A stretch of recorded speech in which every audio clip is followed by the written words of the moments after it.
Kanchipuram వకుడా silks. నాణ్యత మా ప్రాధాన్యత. మదీనాగూడ, మియాపూర్, హైదరాబాద్ లో త్వరలో శుభారంభం.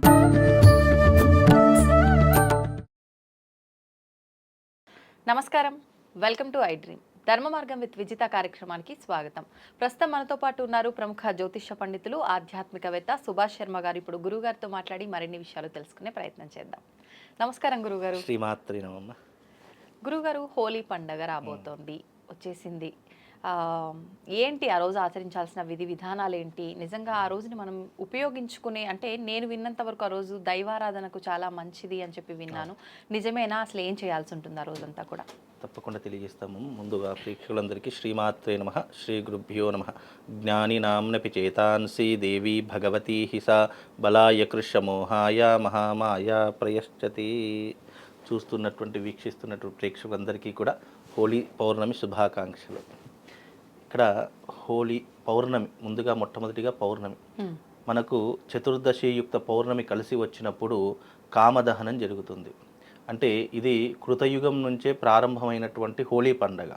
హోళిక అనేటటువంటి రాక్షసి భక్త ప్రహ్లాదుని అగ్నిలో వేయడానికి ప్రయత్నం చేస్తున్నప్పుడు ఆ హోళిక అనేటటువంటి రాక్షసి దహించుకుపోయి ప్రహ్లాదుడు మాత్రం బయటకు వచ్చాడు. కాబట్టి దీన్ని హోళికా పౌర్ణమి అని పిలవడం జరుగుతుంది. రాబోయేటటువంటి యుగాల్లో కృతయుగంలో ఒకలాగా, త్రేతాయుగానికి వచ్చేలాగా ఒకలాగా, ద్వాపర యుగానికి వచ్చేసరికి అనేక రకాలైనటువంటి విధి విధానాలు ఈ హోళీ రోజునే, అంటే పౌర్ణమి రోజునే జరగడం జరిగింది. అందుకే దీన్ని హోళీ పౌర్ణమి అని చెప్పడం జరిగింది. అలాగే ఈ హోళీ పౌర్ణమి రోజున కూడా మనకు ఈ సంవత్సరం విశేషంగా కేతుగ్రస్త చంద్రగ్రహణం కూడా ఏర్పడబోతుంది. అయితే కేతుగ్రస్త చంద్రగ్రహణం ఏర్పడడంతో పాటు ఈ యొక్క సంవత్సరము ఈ నెలలోనే 2 గ్రహణాలు ఏర్పడుతున్నాయి. అందుకే గ్రహణ కాలం అనేటటువంటిది చాలా విశేషమైనటువంటి ముహూర్తం.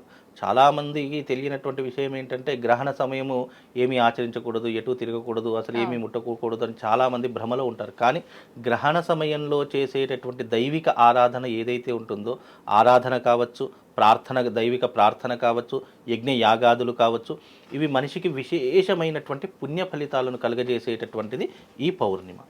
పౌర్ణిమ అనగానే ఈ యొక్క పౌర్ణిమ పండుగతో వచ్చింది హోళికా పౌర్ణమి. కాబట్టి ఈ పౌర్ణిమ రోజున విశేషంగా భక్తులందరూ కూడా, లేదా ఈ వీక్షించేటటువంటి ప్రేక్షకులందరూ కూడా లక్ష్మీదేవి ఆరాధన చేసుకోవాలి.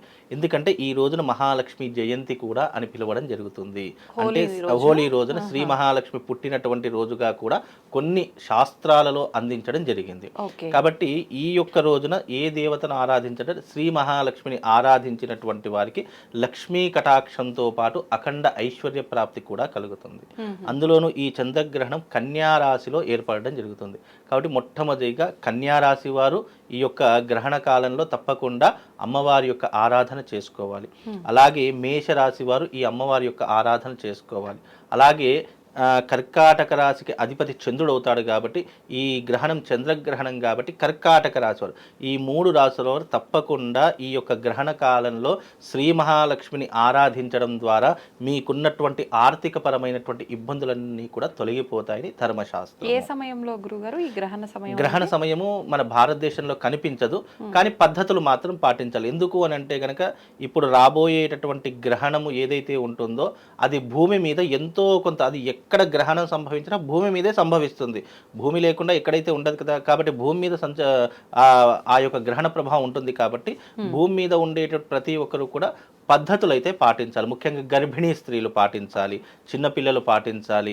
అలాగే ఇంట్లో ఉన్నటువంటి నిల్వ ఉన్నటువంటి పదార్థాలను తినకుండా ఉండాలి.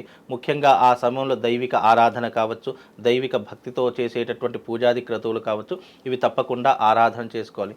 అయితే ఈ చంద్రగ్రహణ సమయంలో విశేషంగా మనకు పుణ్య ఫలితాలు కలగాలి అని అనుకుంటే గనక తప్పకుండా లలితా సహస్రనామ పారాయణం, లేదా దేవీ ఖడ్గమాల స్తోత్ర పారాయణము, లేదు అంటే శ్రీ సూక్త పారాయణం, ఈ 3 ఏదో ఒకటి మీరు ఎంచుకొని తప్పకుండా ఈ పారాయణం అనేటటువంటిది చేయించుకోండి. తప్పకుండా మీకు అవకాశం ఉంటే మీరు చేసుకోండి, లేదు అంటే మీ ఇంటికి ఒక బ్రాహ్మణ్ణి పిలిపించుకొని బ్రాహ్మణ ద్వారా చేయించండి.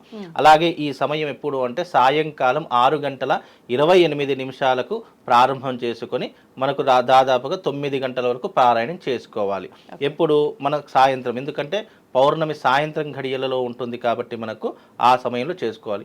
అయితే ఈ గ్రహణ సమయము ఆస్ట్రేలియా, అమెరికా, కెనడా అలాంటి దేశాలలో మాత్రమే ఈ గ్రహణం కనిపిస్తుంది, మనకు కనిపించదు. మనకు ఉదయకాలంలో అంటే మనకి ఇక్కడ ఉదయం 9:28 మొదలుకొని మధ్యాహ్నం వరకు అంటే దాదాపుగా 6 గంటల సమయం పాటు ఈ గ్రహణం భారతదేశంలో ఉంటుంది. కానీ ఆ సమయానికి చంద్రుడు మనకు కనిపించడు. మనకు ఈ యొక్క సమయము చంద్రుడు అస్తమించేటటువంటి సమయం. ఈ ఆస్ట్రేలియా, అమెరికా, కెనడా ఉదయించేటటువంటి సమయం, చంద్రోదయమైనటువంటి సమయం కాబట్టి అక్కడ ఆయా దేశాల వారికి కనిపిస్తుంది. మనకి ఇక్కడ 9:28 అంటే అక్కడ సాయంకాలం వాళ్లకు 6:28 ప్రారంభమవుతుంది. కాబట్టి అక్కడ ఉన్నటువంటి వాళ్ళు ఇలాంటి పద్ధతులు పాటించుకోవాలి. విశేషంగా మన దగ్గర కూడా ఉంటే పాటించుకుంటే చాలా విశేషమైనటువంటి పుణ్య ఫలితాలు కలుగుతాయి. అందులోనూ ఈ యొక్క హోళికా పౌర్ణమి అత్యద్భుతమైనటువంటి పౌర్ణమి. దేవతా ఆరాధనకు కావచ్చు, మనకు నియమాలు ఏమవసరం లేదంటే ఈ యొక్క వంట వండుకునేటటువంటి నియమాలు కానీ, ఆహారం తినేటటువంటి నియమాలు కానీ, ఇలాంటి నియమాలు అయితే ఏమీ లేవు. కాకపోతే పద్ధతులు అనేటటువంటి పాటిస్తే మనకు శుభం లాభం కలుగుతుంది.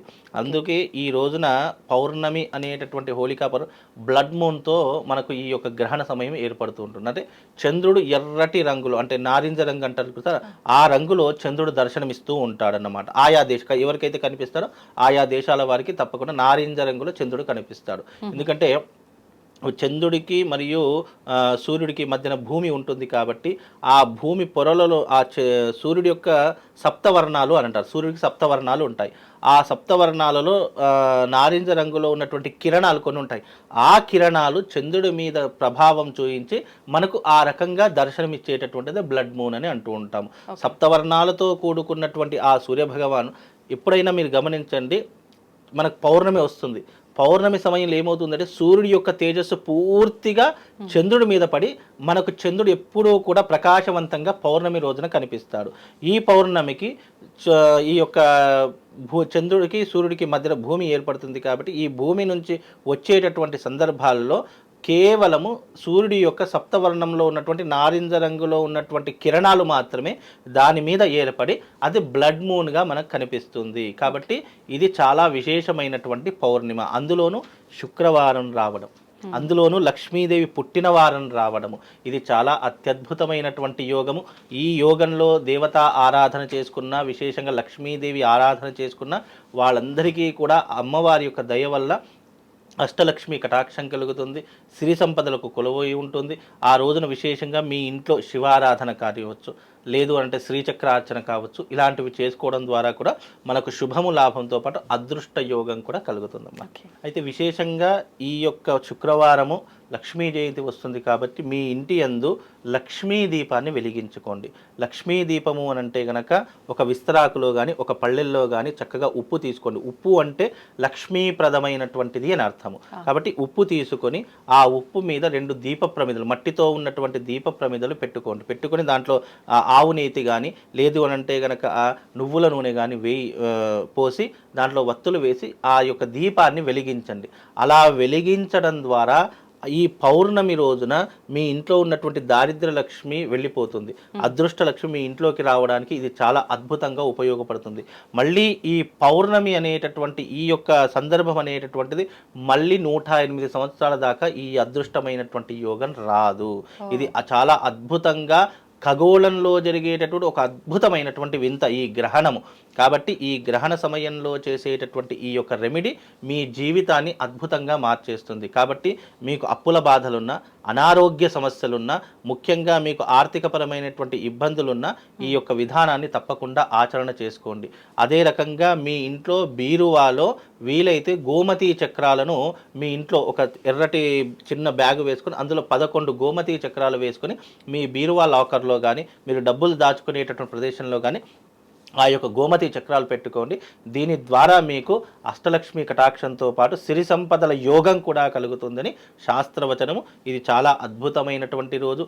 ఈ మాసంలో పాల్గొన మాసం మనకు ఈ మాసము ఆఖరి మాసము. 12 మాసాల్లో పాల్గొన మాసం ఆఖరి మాసం కాబట్టి మళ్ళీ మనకు కొత్త సంవత్సరం ఉగాది ప్రారంభమవుతుంది, విశ్వవసు నామ సంవత్సరం కాబట్టి తప్పకుండా ఈ ఆఖరి మాసంలో మీరందరూ కూడా ఈ యొక్క యోగాన్ని అనుభవించేటటువంటి ప్రయత్నం చేసుకోండి. తప్పకుండా లక్ష్మీదేవి ఆరాధన చేసుకొని నేను చెప్పినటువంటి విధంగా చేసుకోండి. తప్పకుండా మీకు శుభము లాభము 2 కూడా కలుగుతాయమ్మా. చాలా మంచి విధానాన్ని తెలియజేశారు గురుగారు. ధన్యవాదాలు.